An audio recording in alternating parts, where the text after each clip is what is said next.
Aunichini Balimachema Animusomo, Obisimina, ça va se savoir, plateau sans fait. Comment Rebado, ça va se savoir émission. Émission Muna, Amekumachama me bololo sans fait. Ou un rega famula, Amidjeka Kumachama for artisuka. Ça va se savoir là, Amu invité Kana, Wala Saka Seka Kumadaduma, et Wala Sa Werebiseku, Mumu Kunukan, Werebiseku for Chogamina. Bi, invité exceptionnel ou de bénévoles, ça va se savoir qu'elle est sans fait.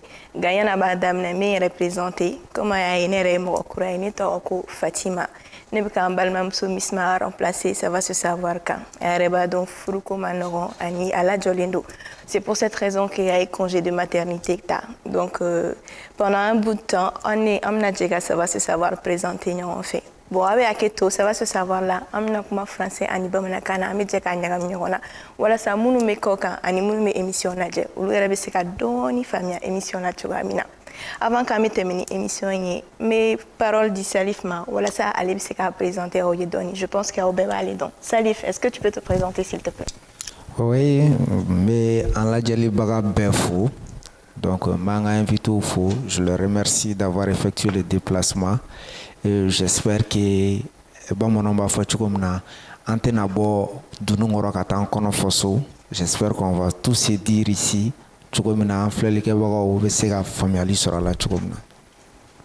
Très bien. Alors, les invités, j'espère que vous êtes prêts parce que dans pas longtemps, maintenant, vous présenter. Bon, ça va se savoir. Rubrique Kouraduna, Konana, Namba Fomako, Akuma Manoron. Akuma Manorona, Anga Bololo de Namba Fomako, TikTok, Kochamameko sans fait. Donc, Agnès. Faire fly TikTok, ça en fait. On va débattre de ça dans pas longtemps. Mais Yanouche, je vais vous présenter nos chers invités que je remercie pour leur participation. Alors, on a la très belle et charmante Kaisienne qui est Wawa Samabali. Je prononce bien ton nom, j'espère? Oui, c'est bien ça. Wawa, tu vas bien? Ça va, alhamdoulilah, et toi? Très bien, merci. Détends-toi. Est-ce que tu peux te présenter, s'il te plaît? Tout d'abord, je salue tout le monde. Mon nom, c'est Wawa Samabali. Très bien. C'est tout? Tu as quel âge, s'il te plaît? J'ai 21 ans. Tu as 21 ans? D'accord. Ok, Wawa, bienvenue sur le plateau de Ça va se savoir. Merci. Bon, t'inquiète pas, on va mélanger français et bambara pour que tout le monde puisse trouver son compte. T'inquiète pas. Alors, nous avons le très talentueux griot. Nous savons que dans les rites et coutumes africaines, les royaumes bambara, etc., nous avons des griots dans les royaumes pour faire l'éloge des grandes familles. Mais surtout, bon, toute famille est grande. Hein, et c'est pour cette raison que nous avons un très grand griot parmi nous aujourd'hui qui va se présenter à nous et qui n'est même plus à présenter. Il s'appelle Sekou Kouyaté. Monsieur Kouyaté. Oui. Merci beaucoup. Je vous en prie. Mais comme on va faire une présentation, kuma dɔ bɛ k'o fara ka o ka di ne ye kojugu o de ye Jeli Sekou Kouyaté. Bon, comme on est là aujourd'hui à fara ça va se savoir. Peut-être si on a le temps kun mina Jeli Sekou in fɔra n'o ka di ne ye k'o fara n tɔgɔ kan peut-être an n'o fɔ an kanubaw ye. Jeli Sekou Kouyaté. Voilà. Une heure de b'i bolo yan nɔ kuma fɛn o fɛn b'i bolo a bɛɛ lajɛlen bɛ fɔ yan bi. Ni Ala sɔnna a ma. Merci Monsieur Kouyaté. Alors, Kobalni Dobeano, bon, je pense que c'est Obéano de qui je parle. Tiens, elle a été quoi? Ouais. Ah, alors, il y a un peu de bon, n'était quoi? Eh, n'est pas. Ça va dire au fait, on va au robinet et le noir quartier qu'on a. Non, facture pire de la chambre. Eh, ok. Avec là, à Tomolando, lancer les réseaux sociaux. Et mes TikTok, ça fait été quoi, n'est pas? Tiens, là, n'était quoi, voilà. D'accord. On m'a aussi invité Savannah et bienvenue sur notre plateau. Merci beaucoup. Donc maintenant, Amina Tema, en rubrique là, Akuma Manoron, avec notre première vidéo qui est sur Prince Diallo. Allez, TikTok sans fait. Donc Amina Diako, la on fait. Ensuite, on va en débattre. Obela Djelemora à vif en donc il dumate bo da kono minte waleta munu me kuma ne paransi go bu yere de warane jone bi sanga ne paransi ma ngo ge jila ju bami mi debe bo kabino fiti no so veterame le ba do paransi jallo donc il da la netina terende ah paransi jallo ala en protanje munu ma sabali go aidara jugu wengele ya jugu wende so beshiga bochi go kaujim so go babi barumina o de wara masade Nangara paubi kene minga oye persi eske kamele numbene no eteri jogo ya kele madonna eske sunguru numbene fe mafonye wale fechi ya fechi kuma fechi kilankari lade ya fechi des en fechi on boraka extrême doni donc lima mo choqué mais parti ndo wala ko wejeka bochina foko kaojim bon on beba ko kaojim c'est une personnalité très controversée. Voilà, mais Walifa est donc à réaction tu m'as suscité TikTok sans fait. Donc je le sais qu'on ne peut faire qu'un avis donc question quand s'il te plaît. Tiens là ni question posée ni kuna ate ben folo fonga la me ba ou bela jele fo parce que oui sera correct.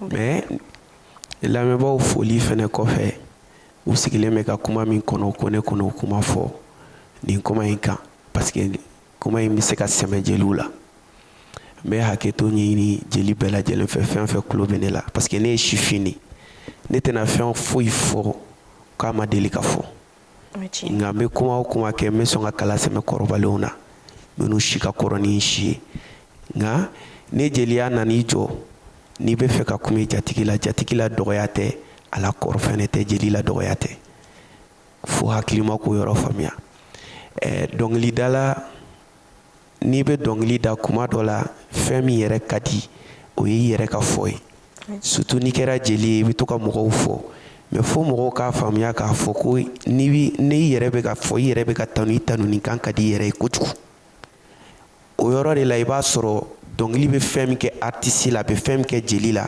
atake ali la me baula donc o kuma kelengele nuna no tora ka ke donc lidala bi to ka yere fasada bi to ko ke morceau nu ya bi to ka yere fo o folie de problème nga fa ka famia ka fo ko kuma de fendo e ni ya blaga ta dora te sikintuguni kuma manogo ni ma shi korbara ni shi fendo keli ani fendo folie adagalinte tukuni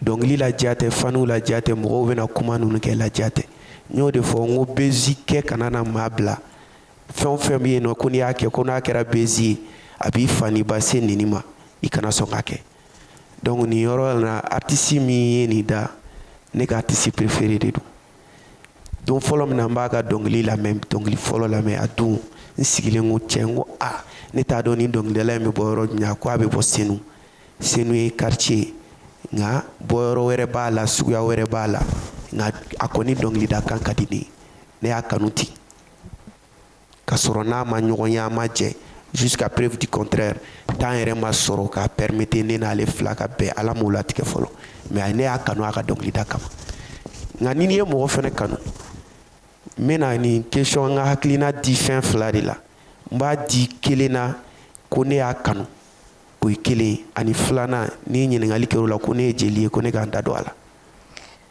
Très bien, mais ne me fait qu'à acquérir hier des dons partie parce que je vois que Eva essaie qu'à comment tempérer des, il me fait qu'à don. Est-ce que était fait qu'à genre était fait qu'à comment former me doit gâcher là, mais en fait il veut acter là dedans selon toi. Comment il m'a béni? Oui à moi. Voilà, maintenant ne me fait qu'à don. Pourquoi mon robe il est busque comment fort? Ça m'intéresse bien. Mon Adam don si ça non un donné américain stylo sur ko sugu bɛɛ kɛ diɲɛ kɔnɔna na I m'a ye o n'anw ka danbew tɛ taa mais munna mɔgɔw bɛ bad buzz créer diyagoya manamana ko la moi je veux savoir ça. tɔgɔ nɔfɛ ko kama bunahadamaden est prêt à tout faire. mais I tɛ se ka tɔgɔ sɔrɔ jaliya kan ka tɛmɛ sira suguya dɔw kan. olu m'o de faamuya. olu an b'olu lajɛ en fait il faut k'olu k'a faamuya ko denmisɛnninw de fana bɛ k'olu lajɛ wa actes suivilen don quoi.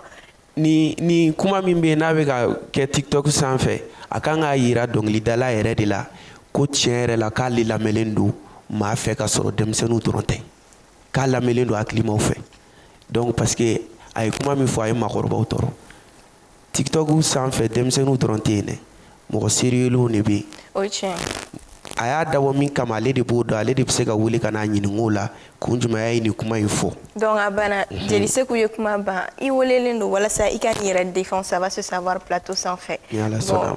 Merci Jeli Seku. Merci. Boss. Ouais. Mais la parole dit mais il faut qu'il hakilina tanda mani bad buzzing kan.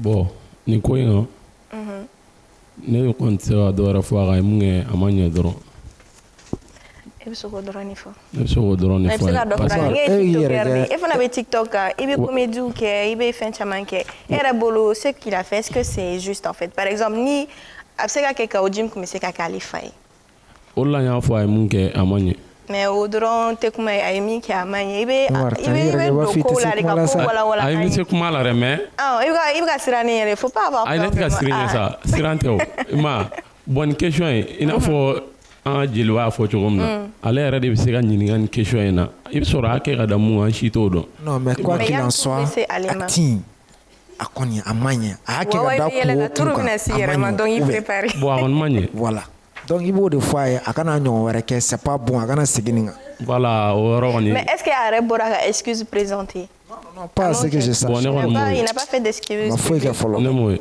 et moi d'accord Wawa toi tu en penses quoi bon et avant que ma question posée aw yɛrɛ ko ko a kuma ma nɔgɔ kuma ka nɔgɔ an ma ça va se savoir de a kuma nɔgɔra an ma an y'a bɔ k'a fɛ an ta ma nɔgɔ surtout ne yɛrɛ ni ne yɛrɛ kunkolo yɛrɛ fɛn min na ne yɛrɛ da yɛrɛ fɛn min na o ye diɲɛ wulilen de o de ka ɲi an bɛ fɛ nin émission ka kɛ diɲɛ wuli émission de donc o de la i bɛ yan nɔ Wawa i ka avis d'an ma nin kuma nin kan foyi t'inquiète pas an bɛ tila ka taa gendarmerie la ko policiers bila yen wa ayi Ture nana sisan tɛ siran Ture ko mɔgɔ kana baga mɔgɔ bon mais e yɛrɛ ka kuma sɔn ji la du côté que aw ko ko a bɛ se ka kɛ a fa filan ye mɔgɔ hali n'a sɔrɔ peut-être certes a bɛ se ka kɛ a dabɔ kulonkɛ de kama ou bien a ka musique ka diya mais mɔgɔ b'i masa filan bɔ ne bolo ni bonya de ka kan hali n'a sɔrɔ a bɛ ka tiɲɛ de fɔ a ka vision je sais pas mais mɔgɔ b'i masa filan bɔ kana kuma fa ma kuma min b'a denw kuma tɛ k'i b'a lagosi quoi oui tiɲɛ voilà o de kɔni ye ne hakilinata ye d'accord Wawa merci Salif tu en penses quoi bon de mon analyse personnelle Prince Diallo a ye nin kɛ c'est-à-dire que a ma ɲɛ hali fitinin quoi c'est-à-dire que Prince Diallo ye mɔgɔ dɔ ye il faut remarquer c'est un artiste qui est toujours dans le buzz toujours chaque 2 mois chaque 3 mois tu vas voir que Prince Diallo tɔgɔnin bɛ voilà Prince Diallo tɔgɔnin bɛ ko dɔ la min b'a a la ça lui fait revenir sur scène en fait donc voilà mɔgɔw tɛ ɲinɛ a kɔ o arafatiya jogo ninnu en fait on peut voilà bon ni wozo ninnu ye nin kɛ on peut comprendre mais Prince Diallo c'est un artiste an bɛ se k'a fɔ a n'olu tɛ niveau kelen na quoi parce que a bɛ conscient da et lui-même c'est quelqu'un a kun bɛna kasi yan nɔ la fois dernière ko parce que ko dɔ y'a ban nin TikTok sanfɛ. Donc il dit qu'il est quelqu'un qui tient beaucoup à ses parents. Il a chanté Allah ka hinɛ a fa la k'a a fa fatura. Voilà ni la c'est pourquoi ne y'a fɔ n ko mɔgɔ b'a dɔn ko n'i ye fɛn o fɛn kɛ a b'i fa ni base nin ma i kana kɛ. Voilà. Prince a ye nin kɛ bi a kuma bɛ k'a fɔ bɛɛ b'i ta fɔ a kan. Bon an bɛ Ala de deli nin kana bɔ a kɔnɔ. Même si c'est pas pour Prince n'i ko ko mɔgɔ b'a dɔn ko b'i fa ni base nin ma i kana kɛ o yɔrɔ la i bɛ erreur kɔnɔ dɔɔni parce que y a des choses i b'a kɛ i t'a dɔn k'a fɔ k'a bɛ kɛ fani bannen y'i bolo. I bɛ ko dɔ kɛ i t'a dabɔ ko dɔ kama dɔ b'a ko ye mɔgɔ dɔ yɛrɛ bɛ Ala b'i jɔlen sɔrɔ k'i fa ni bannen parce que i kunkolo man d'a ye. Effectivement n y'o de fɔ hali ni Prince ta côté. Franchement dire n tɛ fɛ ka kuma monopoliser mais à ce côté il faut que n ka éclaircir. Parce que diɲɛ kɔnɔ mɔgɔ man di mɔgɔ a tɛ ɲuman f'i kan. I mana fɛn o fɛn kɛ o bɛ juguman de f'i kan. Mais personnellement an bɛ don min na ko bi ne bɛ ka n ta fɔ yɔrɔ min na tɔgɔtigi n b'a bɛɛ ta ten n tɛna taa ko kelen na tɔgɔtigi dɔrɔn n'i ye tɔgɔ sɔrɔ ka ban i b'a dɔn pɛrɛ ni n ye nin kɛ sisan fɛn min bɛ bɔ a kɔ kɔnɔ i b'o dɔn quoi mais dɔw b'u tugu de k'a kɛ ne bɛ fɛ ka o yɔrɔnin de fɔ sinon fɛn i mana kɛ cogo cogo i mana ɲa cogo cogo jugu tɛ ɲuman f'i kan o yɔrɔ de la a bɛ fɔ ko ni i ye tɔgɔ sɔrɔ dɔrɔn i k'i tulo ci i kana mɔgɔ si lamɛn. Si n ko ko de ma e m'a fɔ i bɛ ne bɛ k'o de fɛ o tɛ k'a bɛɛ de k'a dɔn nin ko in bɛna nin ko in de kɛ mɛ n tugu k'a kɛ bɛɛ ta t'o ye o. Ouais c'est vrai. E bɛ fɛn dɔ kɛ a ka di e ye e bɛ fɛ a ka kɛ ko min a tɛ ko a bɛ sira wɛrɛ de bɔ i bolo. non ni Mali yɛrɛ ta bɛ ten tɔ de certes an ka kɛ e sigilen don e bɛ ko dɔ ka di e sa e bɛ sin k'a kɛ video la k'a bila e yɛrɛ tɛ fɛ a ka min di dɛ a b'o de di aux yeux de a bɛ mɔgɔ wɛrɛ ɲɛkɔrɔ quoi. Wawa ni émission in kɔfɛ a y'an ka di mɔgɔ min ye e ka di mɔgɔ min ye o tigi bɛ e ka kuma lajɛ a ka i apprécier. C'est clair. Mais émission in kɔfɛ an bɛna an sigi an bɛ Maliko de dɔn. Hali i ye ɲuman min fɔ i bɛ fɛ k'i ka hakilina ɲuman min fɔ u b'a ta k'a transformer k'a kɛ juguman ye. N bɛ fɛ ka o yɔrɔnin de fɔ mɔgɔ a tɛ mɔgɔ artiste bali ka dɔnkili dali la a t'i bali ka fini ɲuman don na a t'i bali diyaɲɛ kuma fɔli la. Mais kuma dɔw bɛ yen na ani ko action dɔw bɛ yen n'i y'a kɛ i b'a dɔn i bɛ nɛni a bɛ n'a fɔ presse bɔra ka moni min fɔ dɔnkili bɛɛ dara mɔgɔ ma kuma dɔnkili terme sujet si kan fo ni partie ni fitinin dɔrɔn parce que presse yɛrɛ b'a dɔn en âme et en conscience ko mɔgɔw bɛ réagir ni partie nin de la. Donc c'est pour susciter du buzz en fait. Excuse-moi, un Prince Diallo Taboy. Il y a quelques mois de cela, Faiza Tankera, Fatara Kassoula, a coqué la bad buzz belé. Pourtant, bébé donc au Malien, un bel américain clip pour la jet ou américain ou un clip pour la, c'est pire que ça. Oui. Mais moi je t'ai comment au là. Voilà, mais au cas à mon cas deni a donc ligala meu. A kada donc mais est-ce que daminɛ la u y'a kabulu cogo min na a kun ka d'a ye a ka kɛ ten a kun b'a dɔn a bɛ kɛ ten parce que a ye min kɛ a b'a dɔn n'i ye nin bɔ tantɔ nin bɛna nin acte sugu de d'i ma. En fait a kun t'a dɔn ko kasolataga ni fɛn ninnu ou bien interpellation voilà mais effectivement a kun t'o dɔn mais a kun y'a dabɔ bɛna kuma caman créer elle l'a fait pour ça même. a plupart yɛrɛ ne yɛrɛ ka kuma caman tɛ dɔɔni bolo dɛ ne ka kuma caman bɛ i bɛ fɛn dɔ kɛ a man di a ka kɛ ten mais i t'a dɔn fɛnɛ ko u b'a juger ten. ne bɛ k'i ka partie faamuya mais en fait ne bolo adamaden i bɛ ko o ko kɛ han ala ye hakili di mɔgɔ ma walasa i ka se ka réfléchir i bɛ réfléchir yanni b'i ka acte poser parce que diɲɛlatigɛ kɔnɔna na ni ala m'i faga joona i bɛ tu es faite pour aller loin en fait. Tout acte qui peut être préjudiciable pour toi aujourd'hui, tu ne le fais pas en fait. Tu sais très bien que ni morokorobara bochiko kuma fo obena ke bad buzz bolo. C'est pas bon, c'est pas bon. Ali que me sera bochiko ma, ik me sera remplacer terme là au bec mes familles. En fait, ni ne ben gagner dona qualité parce que il y a peut-être 100 kalo woro 100 kelen ɲinan kɔfɛ ni tɛ se ka fɔ k'o ji ma. C'est clair. Ni tɛ se ka fɔ k'o ji ma. Mais vu que a ka kɔti de popularité bina donc il profite de ça. Il m'a fait a y'a dara fɔ k'o tanu kana k'o ji fɔ k'o dɔgɔya et pourtant tous les deux ce sont des chefs de famille walifaw de don. Bon ne fana ye jugu kelen remarqué malien na bon hali ne yɛrɛ b'a kɛ c'est que Malien me yɛlɛma ko caméléon bi u b'i layɛlɛ nana ye sun sanfɛ sini b'a ju tigɛ ni ye bon ne m'o o qualité kelen kɔni ne m'o faamuya malien na peut-être que internetu bɛ se k'u ka avis d'an ma an ka Facebook sanfɛ bon je vais te laisser finir avec ça parce que on a une autre voilà. Bon bref en un mot ko in a man ɲɛ an bɛ dan o dɔrɔn de ma Prince Diallo comme ni son on peut dire démo dɔrɔn de don a y'a bila TikTok kan pour que a ka buzz kɛ mɔgɔw ka utiliser ka taa on espère que son version finale la yan'a ka son publié a b'a bɔ a la. Bon, on espère parce qu'il a près de 200 000 abonnés sur TikTok, je crois. Voilà. Donc c'est une personnalité publique. Voilà, donc en tant que personnalité publique. Voilà, il fait chanter, il peut chanter quand son amant est. En plus, il dit que son papa est décédé à son âme. Donc je pense que vraiment, il doit penser à revoir aussi que Kaodim aussi, c'est un papa. C'est le papa de quelqu'un en fait. Et je pense qu'à la fin, nous, les commentaires nous font bla.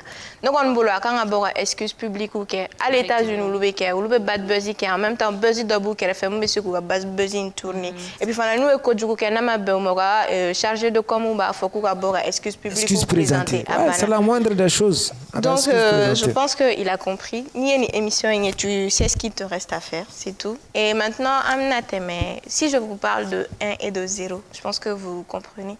1-0 ka 1 ta ka 0 ka D'accord, donc Palmer ni beginning puis ou la promotion qui est un peu partout, coura concert donc mais qui je crois ce mois-ci. Mais malheureusement concert annulé là. Donc et apparemment Palmer est comme do fo. Kale kuntaro ko furusiri de kunale kunkono ko et concert dorani do ale kuma do ko furusiri mais ne benga avis d'homme uluka ni relation anuka donc les anuka fait abe matchera parce que ils ont montré l'image d'un couple entre guillemets parfait. Donc et à Clara na fois na ke kuma do ke kono ko concert de ko mais ke kuma do ko furu do est-ce que fanatique ma wore. Donc mes paroles dit Salif Foloma cette fois-ci pour qu'aller casser ka Akilina ta donne fin ensuite à me passer voilà. Bon Jelike allez il apaise les choses quoi allez bien non. Et te royaume bambara là ya no il ça va c'est savoir quel est ça. Tiens les tiens fait na me tiens fode. Non non il tiens faut il dismare gala on est tout fait mais on est pas wiliri. Bon. Donc Salif nega avis Palmer ni beginning a concert annulation ka. D'abord pour que gan koindo il faut en fait retourner à la source. D'accord. Il faut retourner à la source ka koimbe. Bon, beginning Abusini Marambaga ko fait beginning était en état de détresse. Ça n'allait pas. Hier, ni muso be détresse la droit ça ne va pas. Donc elle avait besoin de quelqu'un mais on me sait donc à Nyedjiche et puis lui donner la joie de vivre. Pourquoi? Parce que le temps que Marambane Aboussibou à Belleville, il faut que mais excuse-moi, Palmer n'est pas aussi mûr que ça pour moi. Non, Palmer... à l'époque, Palmer était très convoité. Non, mais convoité, ça ne veut pas dire qu'il est mûr dans sa tête, en fait. Ouais, bon, quand tu es une dame, je ne vais pas dire une vieille femme, hein, mais quand tu es une dame d'un certain âge, moi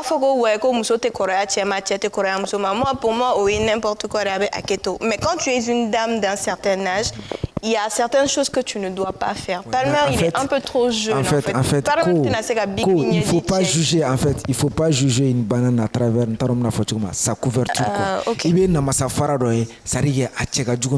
ne pas juger un livre à travers sa couverture. Voilà. Mais quand un livre est mauvais Palmer, en fait tu le sens au titre. Il y a des jeunes garçons qui sont sages, qui sont mûrs d'esprit en fait. Comme il y a des jeunes garçons aussi qui sont vraiment je suis pas oui bon voilà. Je suis d'accord avec toi sur ton point mais sur la question. Donc maintenant, Bigini avait besoin de quelqu'un pour que Kanye dise. Donc, au tara bien Palmer, mais à l'époque aussi, bébé a fait Palmer, à toi bien femme fait, ni beaucoup si tu ni meta. Donc, Bigini est bon, bon go bébé a giri chemga. Donc nous nous faisons quelque fait, au Kenya gar labo, sababu bae, mi fena ba tourner fena du subida. Donc Palmer fena, c'est vrai. Qui tient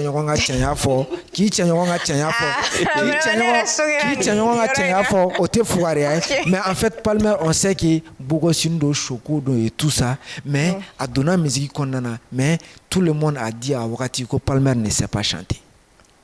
Bon, alors pause on a mis en conscience pour toi est-ce que Palmer sait chanter oui ou non? Bon, Ane Jarabi, hein? Chanson titre que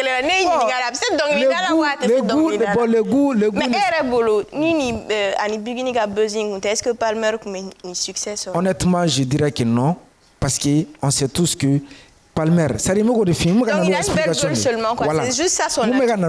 Ça dit que Palmer est glona beginning à fanu fara la Palmer taka. Donc, où il la fait. C'est-à-dire c'était un partenaire gagnant-gagnant en fait. Bon, à Ouagati, c'était pour du buzz. Quand on a le buzz, mais quand on a Kuboloda. Moi, je te dis, Palmer part faire un concert en France, à Côte d'Ivoire, où tu as une fois. Mais c'est à la base de quelle chanson? C'est à la base des chansons de Bigini. Mais Bigini fait que Palmer tagake parce que Obi a tout aller du soukoun, va aller la fière. Mais attends, et bon, vous êtes bon, Wawa. Est-ce que pour toi, Bigini ni Palmer, c'est un couple vrai ou c'est un couple fake? Parce que moi, je te donne mon avis. Pour moi, c'est un couple fake. C'est un couple qui est juste là pour faire du buzz. Mais toi, ton avis, c'est quoi par rapport à ça? Bon, comme on peut le dire. Ne jamais parler sans connaître les vraies raisons et la vraie cause, mais la tu sais, source des fois, même. on voit mais mon opinion, d'accord, mon opinion, je peux dire que c'était pas du buzz. Parce que c'est vrai, ante fendo ala de anta damne don avec la banto comme na fenanta do mais ami fora. Le gars Palmer, j'ai rien contre lui, je m'entends très bien avec lui, mais allez pour ma togo ya ira comme quoi avait fait qu'il a besoin de faire ma délégate mais avait fait qu'il y a la Dori.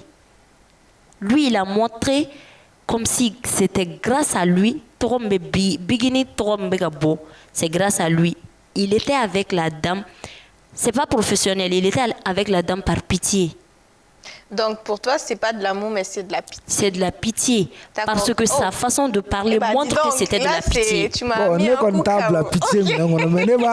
Non, sa manière de parler montre que c'était sa pitié.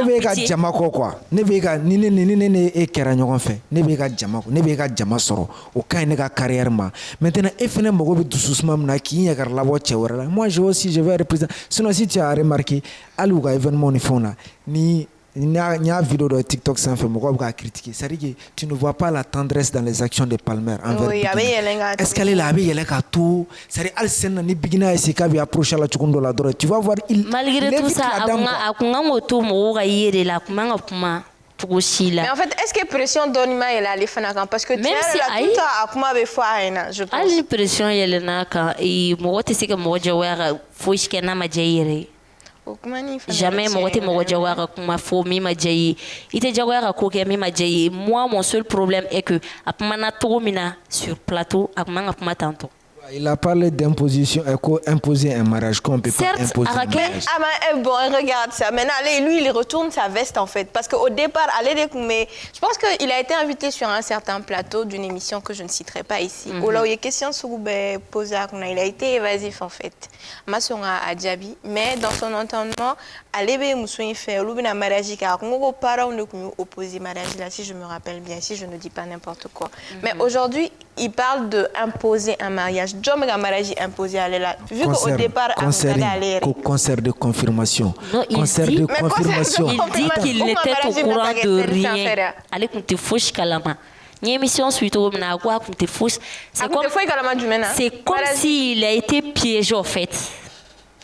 Mais Oredo, la Bugini ne peut pas se permettre de continuer à s'amuser tout le monde. Voilà, c'est ce qu'elle a dit. Allez faire le sommeau de balai, la room sommeau de pas la tourne. Allez bien à Tarasti, allez bien à mon phone. Il y a une confirmation. Faut que c'est là de faire bon. Mais exemple frappant est mieux Kairila, Kafochep, Matoromaya. Quand on a demandé la dame, beginning yiningale, malgré les dits de Palmer, malgré que Palmer y a si à Malokenerega, awo aba fait, à Kadaya ka furuke. Beginning au fond. Elle n'est pas bête, ni feintée, elle n'est pas bête pour dire ça devant Palmer. Pour appuyer, mais si on retournera sur Palmer, Palmer ko, beginning kadigné. Ama fomba fere, beginning kadigné. Wa ali fembe kadigné sans faire kadigné parce que né beginning ta kaka fay femme te balola kaka baybam te balola ça prouve qu'il était avec la dame par pitié. Ouais, par pitié. Sujet qu'on a là. Parce que il faut pas nous comment do de faire non. Selfie comment sujet d'ota. Pour que koinga famia au sujet nécessaire qui est très très important. O yoro jumɛn ko yani ko in ka faamuya parce que problème fɛn fɛn wulilen no kɛra plateau in de kan u taar'u sigi plateau min kan wa u yɛrɛ de y'o san k'o su yɛrɛ ma. Voilà, bɛɛ ka problème fɛnɛ b'o de nɔfɛ on sent qu'ils se sont pas consultés. An bɛ taa kuma fɔ plateau kan. U ma bɛn o si kan quoi. Voilà, sinon fɛn min bɛ u ni ɲɔgɔn cɛ dugu la mɔgɔ si t'o dɔn mais bɛɛ ka kuma bɛ plateau ta in de nɔfɛ. Olu yɛrɛ de nana ni kuma ye ka ko wɛrɛ révéler mɔgɔw tɛ min kalama. Donc ni fɛn fɛn bɔra o kuma in kɔnɔ u yɛrɛ de y'o san k'o laɲini k'o la su yɛrɛ ma. Et puis Salfou ka kuma mi ni me fait ko kuma ye appuyé ani ko ka wawa nyiningara wawa ka version fo couple vrai de doa ou bien couple do de couple mi nane no kana bezi de ke ne ni ne ra ko nyinga personnellement ni ne nyinga personnellement ne ta do mi me bingini ni Palmer ñokon cede mais couple té c'est pas un couple non ils ont compris les gens en fait ils ont couple té quoi a kuma kana aga mɔgɔ choqué mɔgɔ min y'a faamuya ka faamuyali cogo la un vrai couple de ye couple ye maloya tɛ yen i tɛ wele ka t'i ɲininka plateau kan i tɛ wele k'i ɲininka carré kɔnɔ a ma se mɔgɔ ka question yɛrɛ poser ko mɔgɔ ka t'i sigi ka débat kɛ Bingini ni Palmer bɛ ɲɔgɔn fɛ wa Bingini ni Palmer tɛ ɲɔgɔn fɛ wa a muso de don wa a muso de tɛ don wa u bɛna taa confirmation mariage de kan o ɲininkali foyi kun tɛ. En tout cas. Parce qu'il n'a pas si c'était un vrai couple là. Le vrai couple de nous, au bout, nous avons tiré de l'eau, nous donner. Nous avons maintenant c'est Bingini ma, nous avons maintenant c'est Palmer ma. Mais question me posera que si c'est un vrai couple ou pas, n'est qu'à avis là, couple ou comportement est un vrai couple. Mais il y aura mi fait bien non. Il faut que nous fassions fort.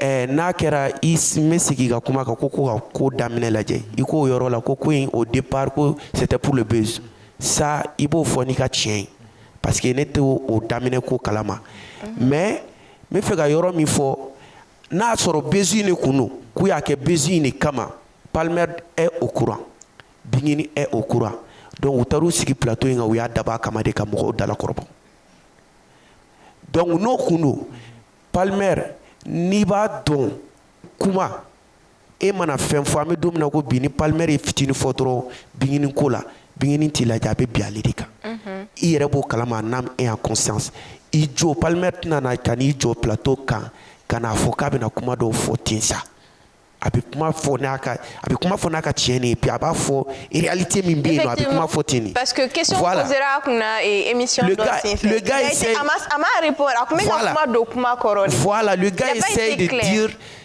la vérité de la chose. Mais a ye tiɲɛ min fɔ émission sanfɛ o tiɲɛ de ma diya kanubaw ye. Voilà, mais pourtant il a dit la vérité. A ye tiɲɛ de fɔ parce qu'en fait ko in ye buzz de ça. C'est pas que a ma diya mɔgɔw ye dɛ mais a kɛyɔrɔ de man ɲa. Mais laissez-moi. Voilà, ne bɛ fɛ k'o yɔrɔ de fɔ. Kɛyɔrɔ de man ɲa. Voilà, très bien, ne bɛ fɛ k'o yɔrɔ de fɔ. Sinon c'est pas que a digira mɔgɔ la dɛ kɛyɔrɔ de man ɲa. Ne bɛ fɛ k'o yɔrɔ de fɔ. Fɛn fɛn b'ale kɔnɔ o fɔyɔrɔ tɛ plateau ye kumakan in fɛn dɔ a tɛ tunu. C'est ça que je voulais dire. N ko au départ n'u tun b'a dɔn ko buzz de don u tun bɛ a ɲɛnabɔ cogo wɛrɛ la ka sɔrɔ u ma n'u sigi plateau sanfɛ. Parce que le fait que u nan'u sigi plateau sanfɛ Palmer a montré au monde, à ses fans, à nous qui croyons à sa chanson auquel ne y'a lamɛn ko ne tɛ muso tɔɔrɔli fɛ a nana o contredit de. Voilà. Parce que muso mana kɛ cogo cogo il faut pas lui dire plateau k'i bɛna kuma dɔ fɔ. D'accord, je voudrais terminer en fait en un mot en fait ne ka conception à la chose en fait c'était un buzz de tundo donc buzz taara k'u bolo dan buzz kɛra kobaw bolo à quelque chose auquel ils s'attendent même pas. Bigini au début était en état de détresse, mais puisque Kobrata, Bigini a remarqué que Jama y a les gars Jama en fait. Donc maintenant, elle est en position de force. Jama te Bigini ga Jama Palmer ga Jama. Je vais te dire Bigini ga Jama. C'est vrai, Palmer a des fans, je suis d'accord. Oui, mais 70%. Quand tu parles là, il va faire que Palmer donne à cause de Bigini, vraiment.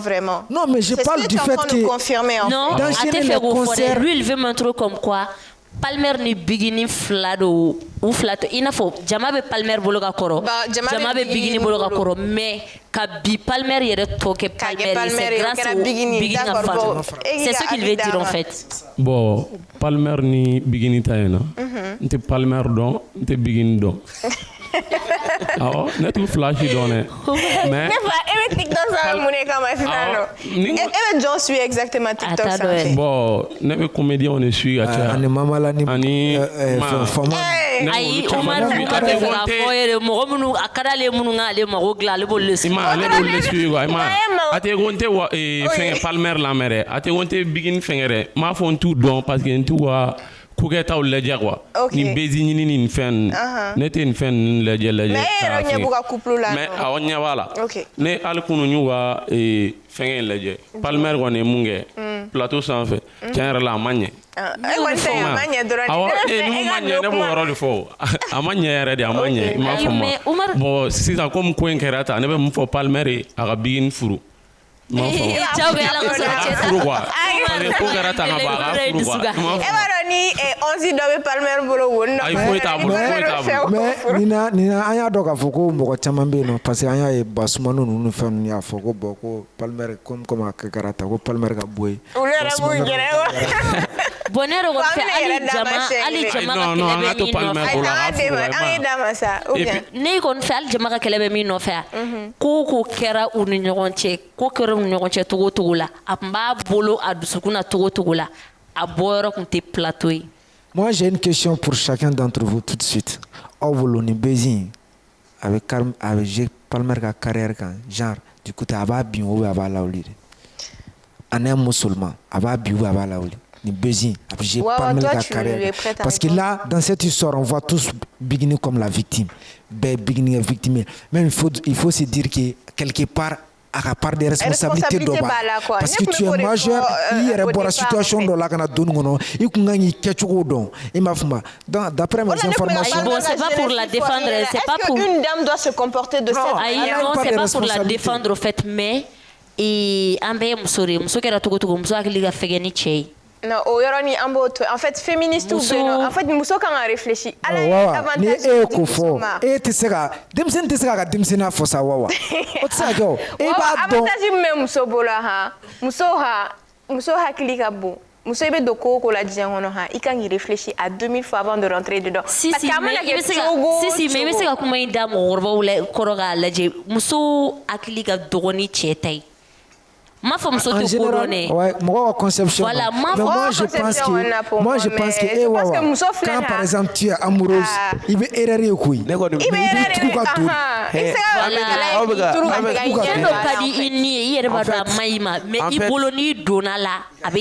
Bon, on va organiser un peu notre voilà, en fait, mais Amega, comment on veut que les réseaux sociaux n'y font sans fait. Mais bingini de a forme on y en a calé palmer kulawa. Amo fore bingini a forme on y en a koni ou boraka ni kuma mi foni koni palmer ko de dablalea. Au maquet mais en fait il faut savoir que d'après mes informations et c'est une information très sûre. Ça dit bigini yaye ça dit que donc tu veux dire information venant de source sûre voilà coin digira bigini na tout de suite de hier il veut bigini wala te téléphone ta korom sur le appel ta ka ay choubé effectivement yo kuma mais live dola il pleurait il t'a soro quoi donc ce qui veut dire que ça l'a choqué émotionnellement parce qu'on peut dire que mo ye ne fa ne kuma ke ko djugo parce qu'après j'ai vu qu'il a dramatisé quoi quand Bigini là parce que Palmer a montré moi je pense que Bigini doit se détacher maintenant de Palmer. Aroni est fait obéir si ça non. Nous ne jugeons pas. Je ne suis pas d'accord avec ça. Non, on juge non, il est arrivé en fait. Non, il faut savoir prendre des décisions. Même si ça fait mal, il faut savoir prendre des décisions. Concert de confirmation. Confirmation fora. Le mot confirmation n'allait ma forme chien ko maraji do de. Non, on n'est pas des enfants. On sait tous que maraji ben a quoi faire, on sait jamais. Confirmation que fait fly. C'est savoir sans faire pas le toi aussi tu as appelé à venir sur le plateau de Ça va se savoir pour parler de cette situation. Mais en tant que femme, moi ce que je peux te conseiller, c'est vraiment de mettre un terme à cette relation. Mousso placé dans sa salif. Le problème c'est ça. Je pense que c'est bon. Amo débat ame bigini kana plateau sans fait bigini kana arrêter défend. Voilà, donc maintenant on va passer à une partie plus light parce que débat nyara bega avis nega avis salif ka avis bega to campele ga avis kan. D'accord? Donc amena Oudimilka Sonkroa la main. C'est plus un artiste à présenter. Donc, à son croix d'abord, na befomako au dessera. Donc, on dessera bignini et palmer ga kola mais alega donc li amo la jessi ça non ensemble.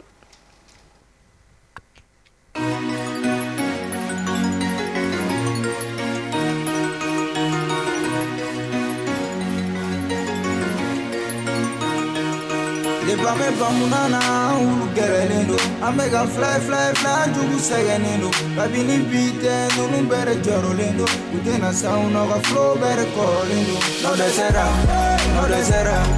ay daga o desera ay daga on est venale tena jodo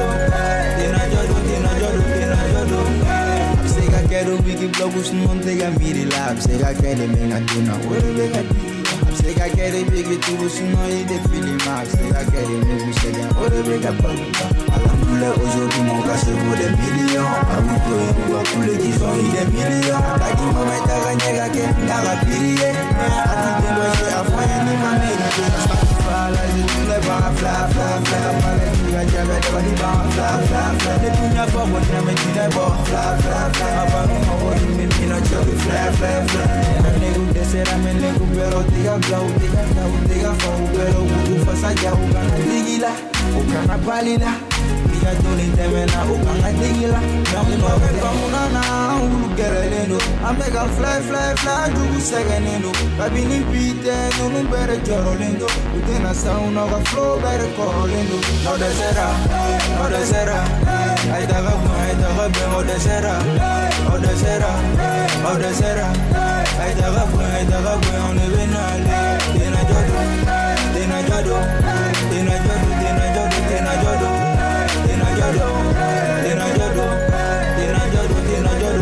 jodo Madala, ite dala bile Manu segani misafa la kile Mabonda, amanu la kile Wadonga foche kwenye dengile Afanye ni mabalama, nebe sima monela Kako mwami kwe, nebe sira monela Afanye amena chego, magote mabakulu Arala imanyala nega kore aribu Ame kiri Bega boli Akadia, madia, mena malikiri Nege sikana jemi, adiga boni bili Amana po, umana nyefu, kiri Mama, gas, big, ice, gas, boli, bad, gas, my brother, my friend, my homie, I got it, slang. If I'm ever munana, ulu gerelendo Amega fly, jugu seganendo Kabini pite, nunu bere jorolendo Utena sauna ga flow bere korolendo No desera Aitaga ben o desera Aitaga ben on est venale Tena jodo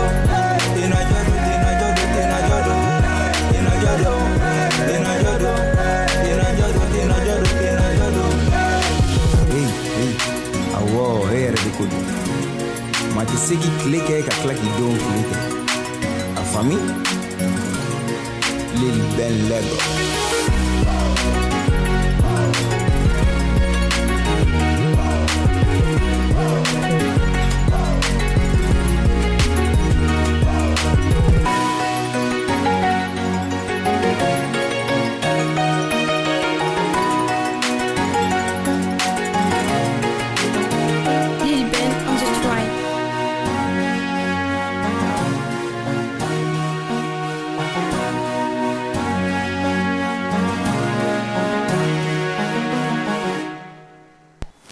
Eh bien, c'était le nouveau clip de Oudimil, Out Desera. Très bon clip, j'ai adoré le son et l'ambiance un peu beach à la plage, etc. C'est ça, très bien même fait. si parole le son on a de toute façon clip quand même chapeau à Oudimil, c'était très bien. Très bien, d'accord. Alors Amna, t'es mes phases de questionnaire, donc on va te poser des questions. C'est maintenant ça va commencer. Voilà. Et Salif, il est intransigeant. Donc, il faut être prête pour tes questions. Alors, tu es une TikTokeuse. C'est ça? Donc, le monde de TikTok, c'est un monde un peu bizarre. Donc, on entend tout et n'importe quoi. Mais TikTok, ça en fait. Donc, Wawa Ankuyameko, il et qu'il divorcera. Donc, est-ce que tu es un loup? Est-ce que tu es... Faut pas être évasif parce que ça lui fait mal. Ah non, avant j'avais ça. Avant j'avais. Même ceux qui caressaient parce que ne me souriez mais. Bon, mfuru salente. D'accord. TikTok mouri mfuru sanude. Bon taro ya fokume ngona. Ok. Mais mfuru salente. Donc il faut le toujours. Ouais, il m'a fou, ka fou ça. C'est-à-dire à ma femme quoi. Mais c'est quel mariage? Mariage religieux? Voilà, en fait, la question est très simple. Parce que fiancé. Donc, mariage religieux, nous faisons un schéma qui est fort.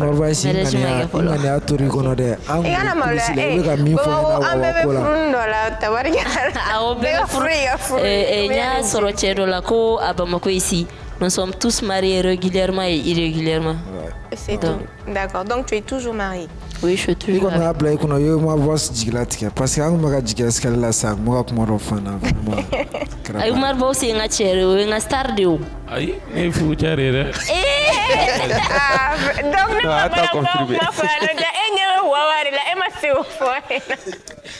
Man furumuso don.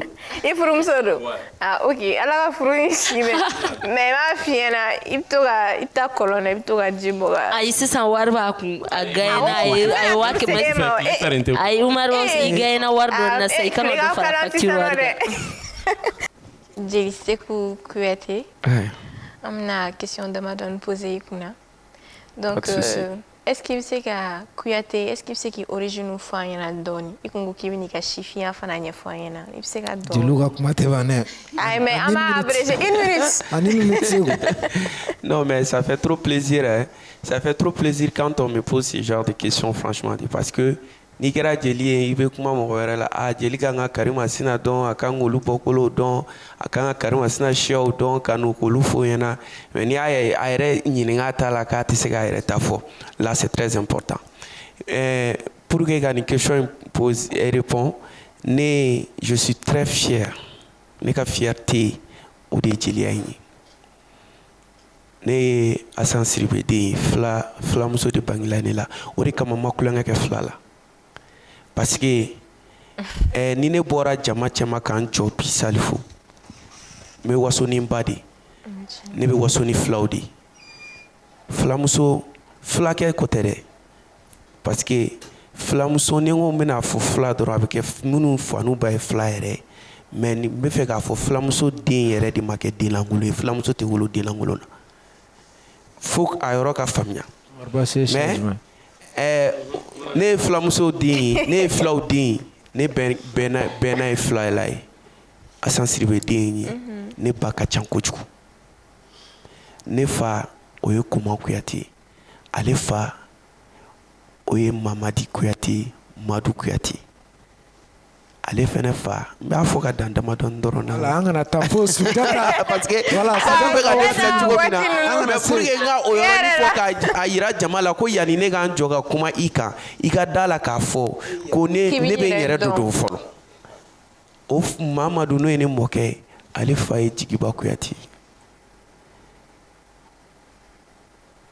Komanbilen den ye Mamadu ye Seku Jera Seku Kaba ne tɔgɔ dalen b'o la i bɛ ka yɛlɛ dɛ ayi Salifu ne bɛ n yɛrɛ dɔn pour que i k'a faamuya ne sɛgɛ ni babi Kumuma ni Bantamba wala a b'a dɔn a bɛ taa fo Sunjata ka yɔrɔ ayi a tɛ taa fo yɔrɔ jan na an dan 2020 combien a b'a dɔn ok bon kuma lasurunya la kun jumɛn na a ka di ne ye a ka to ka fɔ ne ma ko Jeli Seku parce que don dɔ la ne taara tournant dɔ la k'a yira k'a fɔ ko ne bɛ baara wɛrɛ kɛ min ni jeliya in tɛ kelen ye jeliya in tɛ baara ye ne bolo ayi jeliya ye ne fasiya de ye ne danbe de don n b'a kɛ mana kɛ fɛn o fɛn ye mais baara wɛrɛw bɛ ne la ne bɛ voyager ka taa o tournant n'o fɛnw kɛ donc i bɛ baara wɛrɛ kɛ en dehors de voilà de l'artiste chanteur parolier griot. Je suis mannequin international. Je joue dans les films à l'extérieur, pas au Mali. Ah, oui. Et j'ai la film, je m'en ai parlé. Bon, si ça, ou bien ça va faire un peu de données. Mais now tu tout sans faire, n'a tapé, Jeli Seku tapé, après faire un chaman baye. Yeah. Bon, au terminé, ne t'aura au voyage dans les Saint-Fait. Un jour, on m'a dit, griot du Mali, je suis là. En tant que griot, de parler sur un sujet qui était débattu ce jour-là. Mais ne wulila ne ko bon ne kana sujet info mais kuma keleme a kadinya ka fo mako Jeli. Il dit Jeli c'est quoi? Je dis bon ça c'est mon vrai nom. Je demande pardon à tous ceux qui nous écoutent au Mali et à l'extérieur hein, parce que je vais expliquer le mot griot même. Bon, on va abréger un tout petit peu parce que... Ah non, il faut rien à faire parce que griot là, ça c'est autant de quoi. D'accord. Alors griot autant de griot ça c'est un nom des blancs. Lorsque les blancs sont venus en Afrique, ils ont essayé de trouver l'équivalent de notre culture dans leur société. Donc le mot griot en anaïni, qui veut dire en portugais crieur d'eau, crieur public. Ni momi bangera du jelidu kono, ne amake kumakera kera boboe. Mais Jeli, ça c'est le sang de la société. Ni y a ni y a une bonne société qu'on société biba. Ou il est Jeli Seku. Voilà. Ou bien wawa. Abuka siran sinon m'a bɛ de fɔ yan. Ayi ka sabali an tɛ histoire fɔ. Abuka siran sinon m'a bɛ fɔ ça va se savoir a kun ye de a bɛɛ ka fɔ. Bi donne mais compte tenu du temps aussi. Ça fait plaisir que Ibi bord donc. Voilà. Et c'est très important. Merci. Alors qui me ka concert d'organiser ou bien organiser qu'avant je crois concert kera. Oui, kera. D'accord. Donc qui me Marianne a dit Asunya Mema et qui Mariam ba invité comme artiste. Mais concert qui a malheureusement ou flash maï. Donc on me fait qu'il y a avis aux questions. Ok. Vraiment merci ni question jaranya koju. Parce que concert temeni né appréciation badin sur le concert là. Mais le côté négatif qui era ni ma flaga côté. O e fin du mais kuma kan kolon fin foranima. Abe foranima ni ma fladi kama. Ce qui veut dire ni ma flambe joro mené segu yɛrɛ bolo n ka mɔgɔya la diɲɛ ɲɛ sira kan asu ne bolo asu ɲamɛ jabate asu ye ne de y'a kanu ne segu de asu kanu ne de ye asu kanu an ma jɛ ko ma dɛ ko o jɛ ko de kama kanu in dilanna ayi ne y'asu kanu ka sɔrɔ ne tɛ mali yɛrɛ la ne ye dɔnkili dilan k'a da asu ɲamɛ la n nana ni dɔnkili ye n ye dɔnkili in taara yira a la n ye dɔnkili caman de ma déplacer ka taa yira a la n y'a caman a y'a lamɛn a diyara ye a ye invité an kun bɛ ka fɔ ɲɔgɔn kɔ mais ala nana n'a ka na ye ɲɔgɔn ye don kelen na n'i ye single bɔ i n'a fɔ i ye album bɔ a bɛɛ de ye kelen n'i bɛ fɛ ka lancement kɛ il était temps ne nakun mali la ka na n fasiya de yira donc il faut que ne ka fɛn dɔ kɛ ka a yira ko n ye jeli ye o ye fɛn jumɛn ye ne ye concert organisé n ye concert organisé kun min na ne de y'a su kanu n y'a essayé k'a wele k'a fɔ a ɲɛna n ko ne kɔrɔmuso bonya de don bonya don parce que n ye concert organisé n bɛ fɛ k'a bonya da i kɔrɔ a ka di n ye i ka na k'i kɛ marraine ye elle n'était pas la seule ale kelen tun tɛ marraine ye Mariam n ba o ye ne yɛrɛ dɔ ye Mariam ba c'est ma petite sœur Mariam ba ye ne dɔgɔnin de ye ne ni Mariam ka jɛ o ye somɔgɔ ko ye o tɛ réseaux sociaux fiɲɛ kuma ye mais kun jumɛn na kumakan kolon fɔra ne ma ni maa fila la sinon artiste wɛrɛw invité olu ma se ka na ne ye Mariamu ta k'a bila cogo min na sanfɛ ka Asu ta k'a bila cogo min na sanfɛ o de kama kumakan kolon fɔra ne ma réseaux sociaux sanfɛ fokaliw cira ma k'a neni yɛrɛ ni maa fila ka ko la parce que i mana kɛ diɲɛ jɔn jɔn ye ne Seku Kuyate sigilen ɲɛna i tɛ mɔgɔ wɛrɛ kɔrɔfɔ bɛɛ b'a dɔn ne tɛ kɔrɔfɔli fɛ mais a tɛ ku i la i ka fɛn fɔ Mariamu ma ko ye ko négatif ye k'i b'a fɔ Mariamu ba ma ne ɲɛna ou bien Asu ɲamɛ ma mais n y'o kuma de fɔ bɛɛ ɲɛna n ko ne tɛ bolomafara kɛlɛ kɛ dɛ ayi Mariamu ba ne t'a labila mɔgɔ ye mais ne tɛ fara Mariamu kan k'a fɔ ko n bɛ mɔgɔ kɛlɛ a nɔfɛ donc n'i ye Mariamu wele ka Asu wele a bɛɛ kɛra sugu kelen o ma na a m'an tɔɔrɔ a don parce que occupation bɛ yen nɔ célébrité ka occupation bɛ yen mais ko jumɛn ye n tɔɔrɔ mɔgɔw ka kuma tɛ dɛ fɛn jumɛn ye n tɔɔrɔ o ye ne ye bonya min di u ma u kun kan k'o bonya segin ma k'i wele k'a f'i ye voilà a ma se ka na nin dɔrɔn de bɛ yen ne kun bɛ k'o dɔrɔn de kɔnɔ fo bi o ma kɛ voilà ne m'o sɔrɔ fo bi an bɛ don min na fo bi ne a concert kɔfɛ ne y'a Asu ɲamɛ wele parce que a ye question in posé kunna n b'a fɔ mɔgɔw bɛ ka ne ɲininka vocaliw bɛ ka ci hali sini kuma in bɛ fɔ ni concert ko kuma kɛra i y'a Asu wele ka dɔnkili da Asu la Asu ma na i ye Mariamu ba wele Mariamu ba ma na hali i kun k'a kɛ tantɔ i kun k'a bɔ tantɔ n ko ne ma dɔnkili da Asu la foyi kama n m'a da la concert in kama n y'a da la a ka di n ye de wa a kanu ma tiɲɛ ne yɔrɔ la hali bi ne bɛ Asu fɛ mais ni fɛn min ye n tɔɔrɔ kɔni n kɔni b'o kelen de fɔ dɛ awɔ n b'o kelen de fɔ donc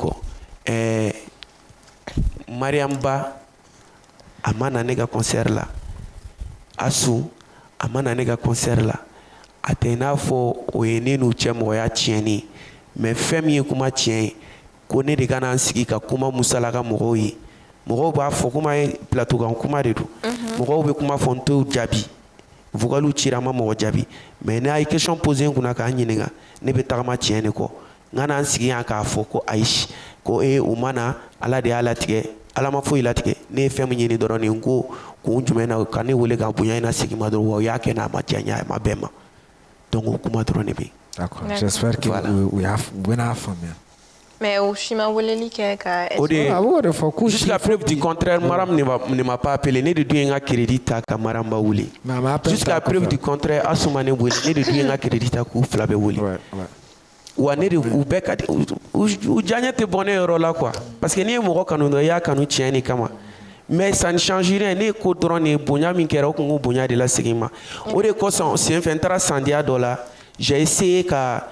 Kuma in tara bɛni dɔ sigilen ni mɔgɔ dusu bɔra I bɛ kuma dɔ fɔ ni dusu bɔra dɔ I bɛ kuma dɔ fɔ bon a don n taara sɔrɔ jeliɲɔgɔn dɔ fɛnɛ bɛ yen min kelen bɛ ka kuma in ta k'a kɛ kɛlɛ kuma ye ne yɛrɛ segu kan n y'a sɔrɔ yen dɔrɔn n ye micro minɛ n ko n ye kuma daminɛ kuma sina ka yɛlɛma ka kɛ kɛlɛ ye kuma kɛra kɛlɛba ye a don ne ma se ka kuma in laban o kɔfɛ u ye vocal ci ne ma k'olu ma kuma in faamuya ko jaw a dɔnna bi a kɛra tantɔ aso y'a kɛ tantɔ ne y'a kɛ tantɔ mais mɔgɔ min ye question in posé n kunna a y'a yira n na de ko ne de ka d'a ye n k'a ma n ko komi e y'a fɔ ne ɲɛna I y'a yira ne la ko ne de ka di ye ka ne ɲininka directement ka ne accuser n b'a explication di e kelen ma parce que e fɛnɛ ye ne dɔ de ye wa e ye ne kanuba ye mago bɛ explication de la wa n'a bɔra e kelen pe la mɔgɔ tɛ na ne ɲininka nin kuma la ne bɛ nin jaabi di mɔgɔ min ma wa ne kun b'a jaabi di yanni concert cɛ mais comme ça va se savoir. Ça va se savoir. D'accord, diyara n ye kosɛbɛ. Mais est-ce que jeliya cadre kɔnɔna bi bi in na est-ce que jeliya ma kɛ cartel le ou bien gang an b'a fɔ a ma ko gang Italiens gang ou cartel voilà. Groupe ko tɛ. Voilà parce que moi je me dis que ne baw ka époque là on voyait beaucoup de griottes tels que Feu Tata Bambo Naini Diabaté olu kun ka dɔnkiliw da Kanja Kuyate ninnu bɛɛ kun bɛ dɔnkiliw da Ami Kuyate ninnu bɛɛ lajɛlen u kun b'u ka dɔnkili la bɛn kun b'u ɲɔgɔn cɛ foyi an ma deli ka nin fɛngɛ beziko kuma ninnu walima ni karisa ma ni karisa ye ka n'a kɛ kɛlɛba ninnu ni nin bɛ taga nin fɔ ye fɛn nin bɛna yan nɔ donc an ma deli ka bɛn ni o ye quoi. Moi personnellement kuma dɔ bɛ fɔ kuma in man di ne ye o kuma ye fɛn jumɛn ko jeliya tiɲɛna jeliya ma deli ka tiɲɛ dun tiɲɛna dɛ Seku non Salifu jeliya ma deli ka tiɲɛ o jeliya yɛrɛ ma deli ka hali tiɲɛni ye a ɲɛ la n'i ye mɔgɔ kelen pe ta mais n'i y'o fɔ o kɔrɔ k'i ye jelikɔrɔbaw yɛrɛ de ka kuma contredit dɛ parce que jelikɔrɔbaw de y'a fɔ pourquoi minnu y'a daminɛ je mɛ kuma dɔ fara nin ka question kan pour que n'i bɛ se k'a fila bɛɛ jaabi pour te dire que jeliya tiɲɛna Seku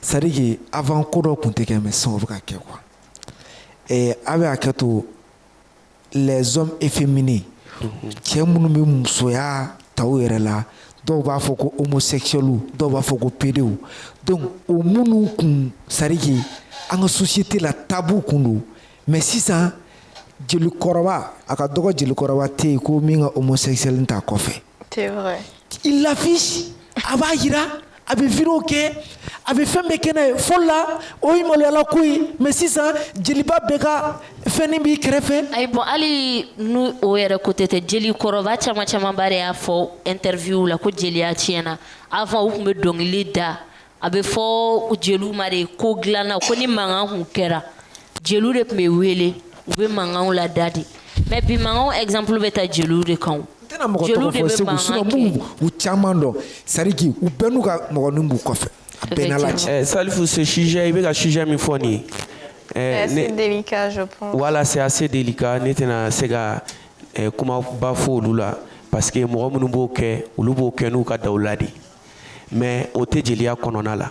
mais Salif peut-être il a ses raisons ale y'a fɔ kun jumɛn de la ko jeliya tiɲɛ. ne k'a fɔ n ko jeliya tiɲɛna ne ye sifin de ye ne ni n ka tiɲɛ de don. I bɛ nin acte sugu tu es appuyé ou bien tu es contre ça. non Salifou moi personnellement ne ka personne avis la nin ko in tɛ ne ka sujet yɛrɛ la parce que n'i y'a question posé ne kunna plateau la ne t'i répond yɛrɛ puisque ne ka a tɛ ne i b'a dɔn fɛn o fɛn bɛ mɔgɔ intéressé k'i b'i da don o kuma la i b'a sɔrɔ a kuma b'i intéressé a ko de b'i intéressé donc a tɛ ne intéressé a tɛ ne ka livre yɛrɛ kɔnɔ o ye kosɔn ne dati to a la yɛrɛ o de kama n ko o sujet tɛ ne ka sujet ye fɛn jumɛn sujet ye ne ka sujet ye ni wawa ko ten bien vrai wawa jeliw b'a fɔ dɔnkilidalaw an faw n'an baw jeliya tiɲɛna mais kun jumɛn na ne ko n ko jeliya ma tiɲɛ n'i ye tiga ta tiga kolon n'i y'a fara i da kɔnɔ tiga kan a bɛɛ tɔ bɛ tiɲɛ mais n'i y'o tiga kolon kisɛ kelen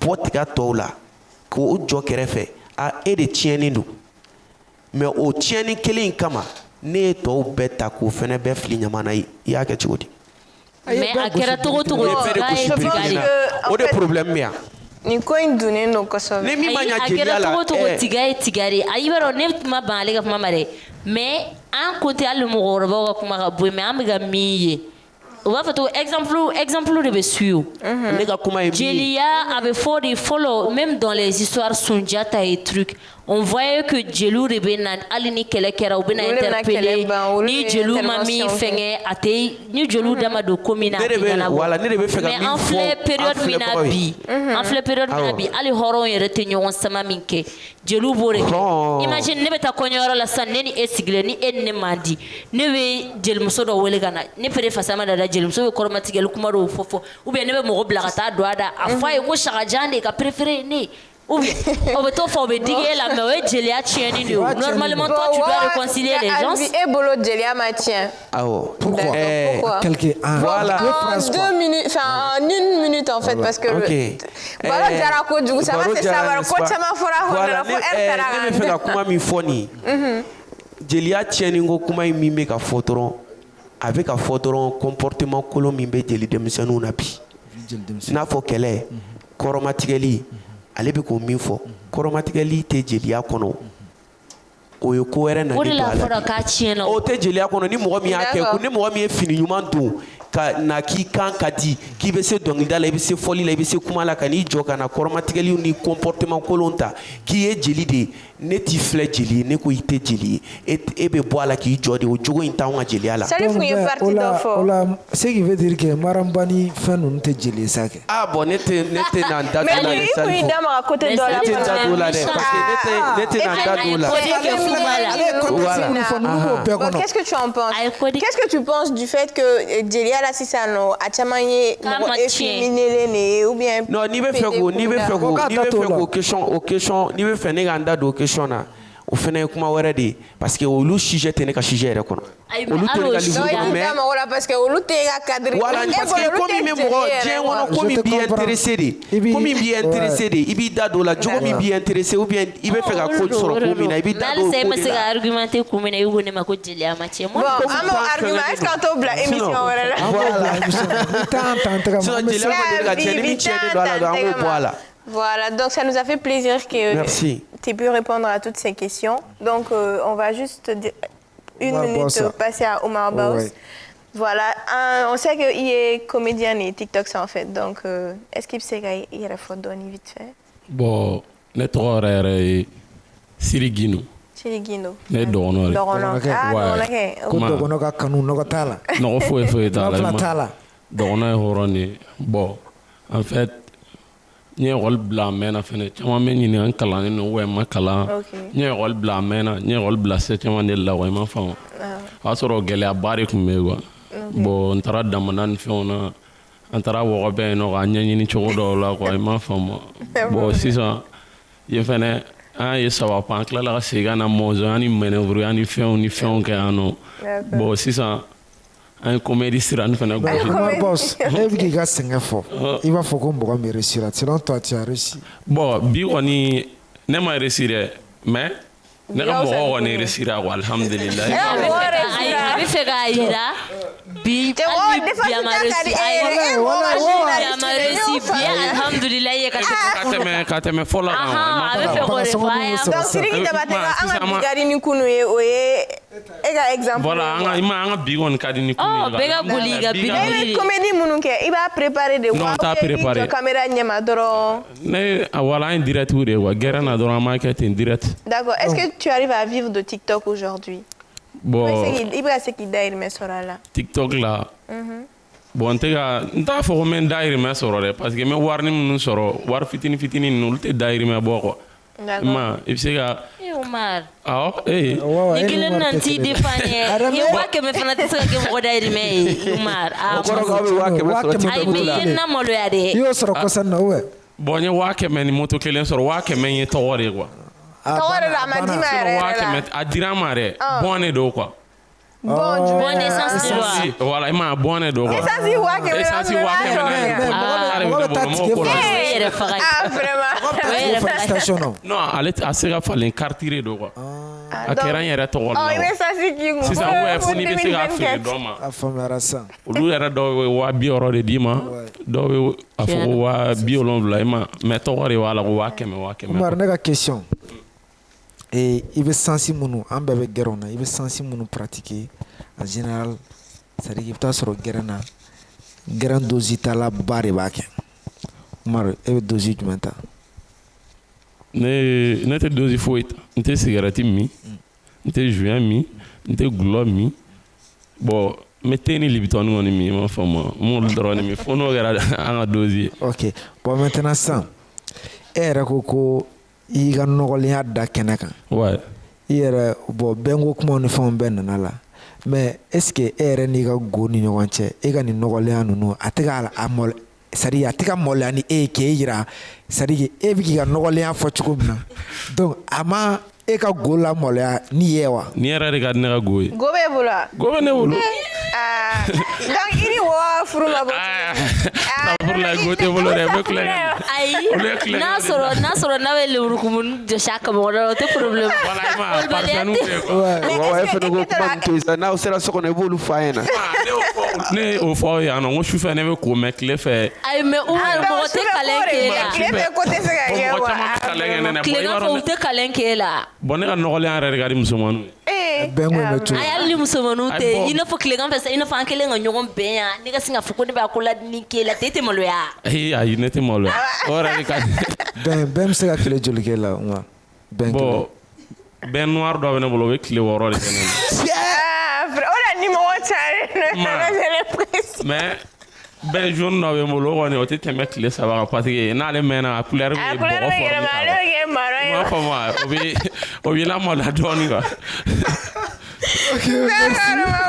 o fɛnɛ tɛ parce que i tɛ kulusi yɔrɔ a tɛ voilà i ma kuma dɔ la a tɛ dɔn i tɛ wa bɛ min kɛ i bɛ taa sugu la comme a bɛ feere k'a ka baramuso i taa voilà mun n'a fɔ wa ka dɔw jateminɛ awɔ minnu bɛ hinɛ an na ka wariniw d'an ma n'a y'o minɛ voilà i m'a fɔ ma d'accord a diyara n ye kosɛbɛ mais TikTok à part TikTok est-ce qu'il bɛ ko wɛrɛ kɛ i bɛ baara wɛrɛ kɛ sisan ou bien TikTok dɔrɔn de y'i ka baara ye bon n bɛ baara dɔ la mais n ye baara in jɔ fɔlɔ quoi mun na ma n'a tigi ma bɛn i b'a ɲɛfɔ de awɔ n bɛna ɲɛf'i ye yɛrɛ quoi n'a tigi ma bɛn a la dɔɔnin quoi d'accord n bɛ dɔ de ka magasin na a bɛ ko n tɔntɔn yɛrɛ ok ma minɛn kasiw de bɛ na ka bɔ kɔkan an b'olu feere mais k'an to feere la a delila ka ne ka video kelen de ye TikTok kan d'accord a ma n bila kun fɔ n yɛrɛ a ma foyi fɔ n ye don dɔ a nana dɔrɔn ko ne k'a ka baara bila o y'a sɔrɔ n ye san 3 de kɛ ou san 4 baara la awɔ ma kalo sara minɛ ma foyi minɛ i ma bon n bɛ baara bila don min na a ye 50 000 de di yan 50 000 bɛ se ka kɛ san 3 sara hali jisumani tan ta t'a feere i ma bon fo bi n m'a ɲininka bon bi n ma don baara fɛnɛ na fɔlɔ Ala ka sababu ɲuman kɛ Ala ka sababu ɲuman kɛ ami ouais donc bon on arrive au terme de l'émission Adjarani Kosove, merci à vous également. Il y a des termes là-bas. Émission bla. Wawa. Ni mɔgɔ min ye jogo parce que jeliya kuma de don ni mɔgɔ min ye jogo wɛrɛ kɛ awɔ a digira ne la parce que mɔgɔw sigilen ne faw ni ne baw ni kɔrɔw sigilen de bɛ k'a lamɛn ni mɔgɔ min ye nani jɔ scène kan ni micro ye ka jogo wɛrɛ kɛ min tɛ jeliya kɔnɔna ye o tigi o y'o tigi ja de o tigi ka éducation de o tigi min ka d'o ye k'o kɛ o yɔrɔnin na o y'o tigi ja de o t'o bɔ jeliya la o t'o bɔ jeliya la mais o y'o min kɛ dɛ o ye o tigi comportement o de jar'o ye o ni jeliya tɛ fan kelen fɛ donc ko k'a fɔ bɛɛ ɲɛna ni min ye comportement kolon kɛ o kana o comportement kolon ta anw ka jeliya ye dɛ o y'o tigi de o k'o tigi lajɛ de donc an ka jeliya ɲuman n'a fɔra jeliya ɲuman o b'a nɔ la o tɛ changer sisan ni an ko ni animatrice ka ko dɔ kɛ e la sisan ne bɔra yan e bɛ taa fɔ renouveau mɔgɔw yɛrɛ ye ko dɔ kɛ e t'o fɔ wa moi personnellement ne danbe tɛ sɔn ne ka taa ka taa n jɔ ko maa 2 bɛ yen nɔ k'o ka taa kelen kɔrɔma tigɛ ka di dɔ ma ne personnel tɛ sɔn a ma. Wawa, je m'en vais vers toi. TikTok, bon, on sait que c'est une application. A bɛ se ka tile kɛ i b'a fɔ a bɛ bin i m'a faamu donc a bɛ se ka kɛ wagati nakɔ de ma a bɛ se ka kɛ a bɛ persévérer TikTok y'i relevé i ye contrôle sɔrɔ i ye plusieurs sɔrɔ fɛn caman mais e Wawa yɛrɛ e bɛ ka baara jumɛn de kɛ walima e bɛ ka kalan jumɛn de kɛ pour que ka se ka s'i yɛrɛ kɔrɔ avenir kɔnɔna na ou bien toujours i jigi dalen don TikTok kan ou bien i jigi dalen don furu de kan.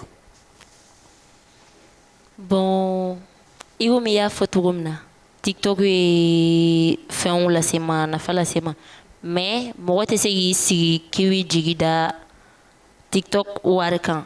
TikTok yɛrɛ dɔrɔn tɛ influence hali n'a sɔrɔ i ye dɔnkilidala de i tɛ se k'i parce que a ko ye wagati ko de wagati ko de don a bɛ tɛmɛ sɔɔni mais fɛn dɔ fɛnɛ don ka don fɛn na ten ka bɔ ten k'e ta kɛ dɔrɔn e ye tɔgɔ sɔrɔ e y'a wari dun kɔfɛ e bɔra la foyi t'i bolo i tɛ foyi la o fɛnɛ man ɲi muso k'a fɔ k'i b'i jigi da cɛ ka wari kan cɛ n'o cɛ de b'i dɛmɛ dɛ cɛ bɛ fɛn caman k'i mais n'i b'i sigi k'i jigi da cɛ ka wari kan gɛlɛya mana na ni don dɔ bɛ kɛ dépense bɛ caya dutigi ma a t'a bolo e tɛ fɛn na e b'i sigi k'i ɲɛ waga a la ou bien e gulonnen bɛ to o yɛrɛ ka girin a bɛ ɲɔgɔn dɛmɛ de garizigɛ bɛ ɲɔgɔn kɔnɔ donc ne ka baara tɛ TikTok dɔrɔn ye en dehors de TikTok moi j'ai une autre vie à part. Je suis étudiante toujours mes études là n bɛ ka master kɛ et en même temps tous mes stages là à la BDM mais maintenant projet wɛrɛ bɛ n bolo ka sigi sen kan et le deuxième projet est d'aider les orphelins et les sans-abri voilà. C'est très bien. D'accord. Omar Baus. Oui.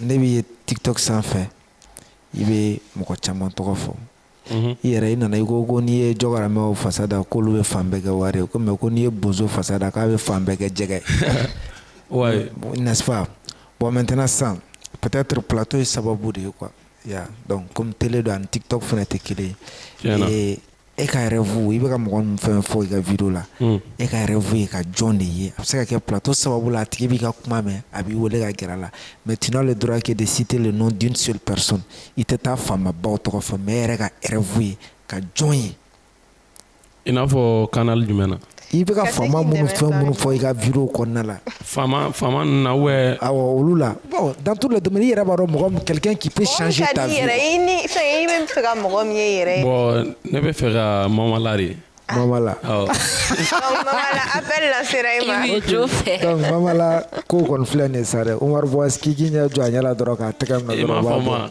k'an tɛgɛ minɛ dɔrɔn a kɔrɔta fo sanfɛ ala k'a yeli nɔgɔya ye donc en vrai bi baro jara kosɛbɛ donc on vous remercie tous d'être venus. Moi je suis très heureuse de vous avoir connu parce qu'en marié réseau ça en fait pour nous vous n'êtes pas accessible. Donc acteur ba do ban cela la ron to Wawa il faut aussi dire que Wawa quand en réalité la tɛmɛ TikTok kan yɛrɛ tara caméra sugu min b'a bolo kana nin fɔ c'est vrai c'est o témoin sinon kuma dɔ la ni ne ye TikTok lajɛ tiɲɛ yɛrɛ la ne b'a fɔ ninnu contraire au lieu que e fɛ ka ne dilan donc e fɛ bɛ ne tiɲɛ ko a f'i ma ko la belle et la ravissante bon peut-être que ko dɔ b'a yɛrɛ kɔnɔ non a y'a Wawa i ka bɔrɔ secret i b'i ka bɔrɔ a ko k'ale fiancé don dɛ awɔ a bagi fila tigɛ la ne yɛrɛ y'a dɔn a tigɛ la est-ce que bɛ se ka nin bagi sa i ka damada bagi de don e m'a ɲɛ nin dilan damada la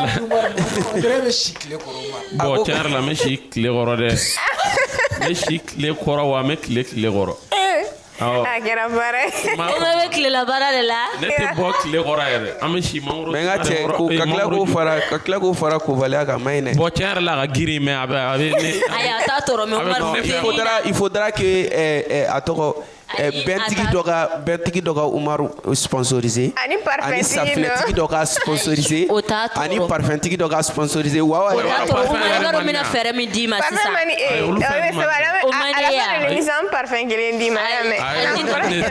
mina fɛrɛ dɔ d'i ma fontaine ba in yɛrɛ la i b'a dɔn u donna don piscine na tan wa k'i ka to k'o kɛ dɔrɔn i bɛ tigi don piscine kɔnɔ ni piscine Umaru donna ji la o kɛlen ni ŋunu yɛrɛ fɔ tɛ denmisɛnnin hakili ka di dɛ ayi mais ba dun ba dawolonin ninnu dun o ba na ne donna la ji se ka min bilen olu t'i ci ya ba dawolonin ninnu i bɛ t'i sanango ye dɔrɔn ka lemurukumu ni tereke i kama bon ma k'a fɔ comme baji mɔgɔ ka min fɛn de don quoi ni ne taara n ko la sisan min man di bilen a bɛ tereke o Merci d'être passé. En téléspectateurs, vous venez remercier. Émission, ça va se savoir. Ni épisode Ibani. Merci à toutes merci à tous d'être passés. On espère que Aménion et Kene Ores en famille ni Kene ni Alan Sonama. Donc voilà. Merci beaucoup à Ça va se savoir. Merci. On est ensemble. Merci, ça va se savoir. Et merci à toute l'équipe Renouveau pour l'accueil, les causeries et tout. Vraiment, on est stressé nous. I b'a dɔn n'i taara plateau sanfɛ hali n'a sɔrɔ n'i ye kuma dilan k'a bila n'u kuma na a bɛɛ bɛ tunu i la mais de fait. Cɛ n ka muso tɛ sanfɛ stresselen tɛ dɛ donc e tun tɛ stresselen kun bɛ yan. ayi mais o t'i kelen n'i ka caméra kelen ye. ko wa n ka a ye na kutu. awɔ kɛ a y'a fɔ k'a ɲɛ kumu ne bɛ ka jigin hali Umaru Box bɛ ka ne ɲininka ko ne ko k'an bɛ ka jigin duguma dɛ k'an kɔni b'a kɔ. Donc je vous souhaite beaucoup de succès dans vos entreprises respectives et on espère vous voir très bientôt. Quant à toi, Namborame parfum kelen di ma. Inch'Allah. ko fɔlɔ ka sɔrɔ ka parfum fiyɛ dɛ. ayi kɛ o ni mama la ye ɲɔgɔn a bɛ parfum luxe. Yɔrɔ a bɛ parfum dɔ di yan. Est-ce que tu as quelque chose à rajouter avant de conclure l'émission? Ni an ye nin na dɔrɔn juste c'est que on a une équipe derrière nous m'a soutenu. Tu vois, ce n'est pas facile mais on a notre réalisateur Pisco-Pat, pas Pisco All-Star, mais on a Sakoba, on a Lavas, on a Choco Demo, on a Altesse, donc Désiranga Folive Bella Djelé. Donc voilà. Donc ne peux pas comment on aura. D'accord, donc un bel borakuma on se donne rendez-vous au prochain rendez-vous, Inch'Allah. En attendant, prenez bien soin de vous. Au revoir.